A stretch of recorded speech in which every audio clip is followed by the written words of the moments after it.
Okay, hey guys, my name is Venu, and just building on last week's video, I want to talk about anger. First of all, I understand in your heads you might be thinking, why is this guy why did he wake up, got a camera, set it up, and a nice background to talk about his fucking anger? Like, what's wrong with this guy? Or at least I imagine you judging me this way. I don't know if you will believe when I say this, but I fucking love my anger. I love it because I don't know how else to protect myself. And in a rational argument, when I tell you, please don't do that. If you are a person who respects another person, you normally stop. However, as the relationships grow, you realize that also your boundaries merge with another person. So, have you ever noticed that you can never be so angry? Like, imagine your anger levels, right? 10 out of 10, 5 out of 10, 1 out of 10. You can never get angry 10 out of 10 on a stranger. Like, right now I hear somebody laughing really loud. I'm angry on them. But it's like a 1 out of 10. But if somebody close to me, somebody that I love, or somebody that I really, really like and I am really fond of, if that person violates my boundaries, I can get 10 out of 10 anger. And I can get it really fast. So, isn't this funny? Like, you normally it should be the other way around. Like in the animal kingdom, right? When you are a tribe, all your fights are very quick, but they also go down really quick. Which means that you fight and you make up and you're happy again. But in families, there are people who hold grudges for years. And this is a little weird. I find this a little tricky. So, and I find it actually extremely irrational somehow. So this is why I want to talk about anger. So first, I feel most of my anger phase where I should have been angry, I wasn't. Like during my teenage years, I was a very pleasant boy. I did my my technical school. I finished all my exams. I was so angry inside, but I never was actually able to express it to my parents. Why? Because they were paying me money. So, so I held in a lot of anger. And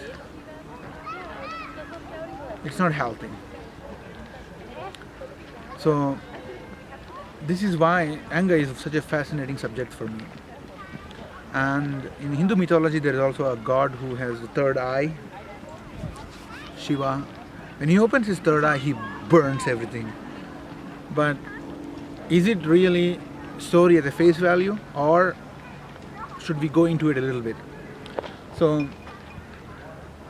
the way how I see anger is that you have certain boundaries in place as a human being. You are born into this world for a purpose. And your purpose takes you on a journey. And during this journey, imagine a traffic jam, right? And now you want other people to move out of your way. So you honk. And I think this is actually the easiest or the shortest definition of anger. So you, on your purpose, it's very important that first you understand that you are not angry on a person but rather his actions, and your anger has a message, and most of the time the message is get the fuck out of my way.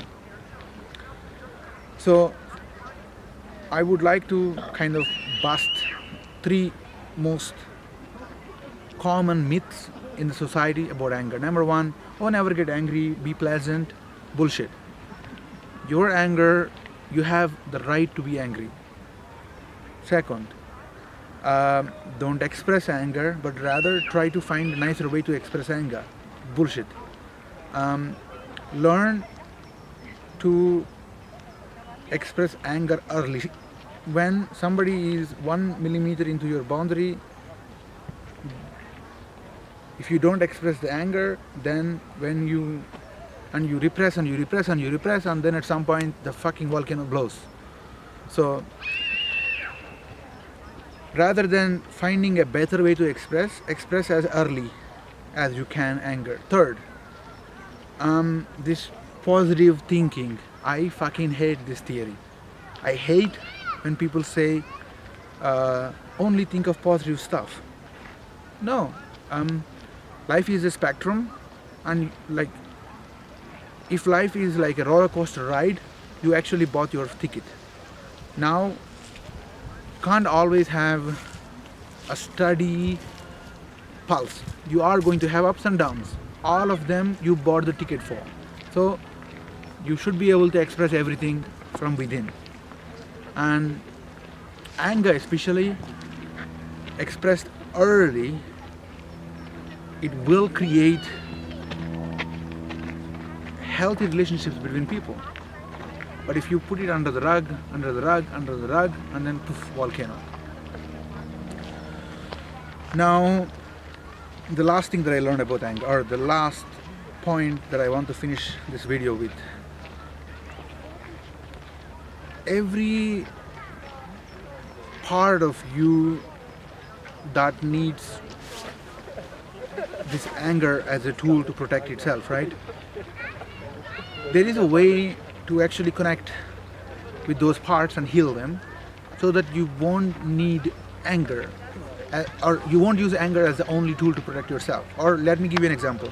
So when I went to the meditation retreats, I had a teacher, and this teacher saw me sometimes skipping classes, or saw me kind of going to toilet and coming back really slow, trying to do whatever I can to actually avoid the fucking meditation classes. So he came to me one day and he was angry. He said, you are deliberately avoiding these meditation classes, and that is not okay. And when he said this, you can see that his anger is up. But the point is,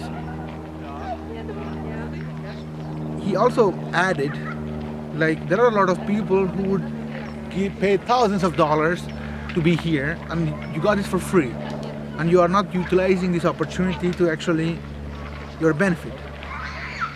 So when he said that, right, he actually put out anger,